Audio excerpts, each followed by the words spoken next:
महिला ने देखा कि सास फांसी लगाने जा रही है। उसने उसे रोकने के बजाय कुर्सी गिरा दी, क्योंकि महिला पुनर्जन्म लेने वाली थी। पिछले जन्म में सास के परिवार ने उसे फंसाया था। वह बिस्तर पर गंभीर रूप से बीमार थी, 3 दिन भूखी रही और पति भी सहेली के साथ धोखा कर रहा था। यहाँ तक कि गोद लिया बच्चा भी उन्हीं का था।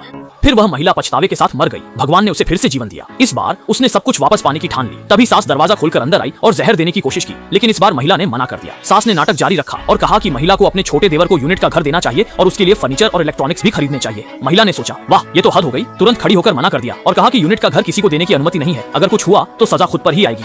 सास ने गुस्से में डांटा, आखिर वही तो महिला को इस घर में लाई थी, अब उसे परिवार का एहसान चुकाना चाहिए। महिला ने मना किया तो सास उसे दरवाजे तक खींच लाई और फांसी का नाटक करने लगी। पड़ोसी तमाशा देखने आए, तब महिला ने मौका पाकर घर के अंदर जाकर उस रात की मिलावट वाली दवा सास को पिला दी। सच में तुम मुझे मारना चाहती हो क्या? महिला ने कहा कि यह तो सासू माँ की दी दवा है, क्या इसमें कुछ गड़बड़ है? लोगों को कुछ अजीब लगा। सासू माँ बात टालने लगी। महिला ने कहा कि कमाए पैसे तो सासू माँ ले गई और वह रोज खिचड़ी अचार खाकर रहती है। गाँव वालों ने सुना तो सासू माँ को बुरा भला कहने लगे। महिला ने मौके का फायदा उठाकर घर के पैसे अपने पास रख लिए और कहा कि अब से घर का खर्च वही संभालेगी। तभी उसका पति और सहेली भी लौट आए। स्थिति समझने के बाद ग्रामीणों को विदा किया गया और सहेली महिला के कमरे में गई झूठा दिलासा देने, लेकिन वह नहीं जानती थी कि महिला ने नया जीवन शुरू किया है और अब वह उसे अच्छी प्रतिक्रिया नहीं देगी। सहेली को मजबूरन महिला से परियोजना का अनुवाद मांगना पड़ा, जबकि पहले जीवन में सहेली ने अनुवाद के दस्तावेज के लिए धोखा दिया था, जिससे उसकी नौकरी चली गई थी। महिला ने चालाकी से योजना बनाई और मेज के पास जाकर दस्तावेज तैयार किया और फिर सहेली को दे दिया। मैं तुम्हें तुम्हारी सबसे बड़ी सफलता के समय तोड़ दूंगी। जब सहेली वापस जाने वाली थी, पति अचानक बाहर आ गया। उसे रात भर रुकने के लिए कहा, यह कहते हुए कि उसने रोमांटिक उपन्यास खरीदे हैं और रात में उसके कमरे में जाकर जीवन के बारे में बात करनी है। लेकिन महिला कोने में बैठी देख रही थी, पहले से ही उनकी जाल में फंसने की उम्मीद कर रही थी।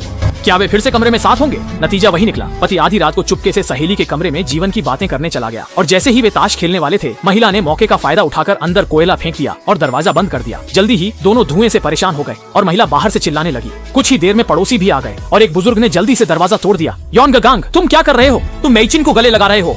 नेक्स्ट पार्ट के लिए लाइक करके सब्सक्राइब कर लो और कमेंट में लाल वाला दिल भेज दो।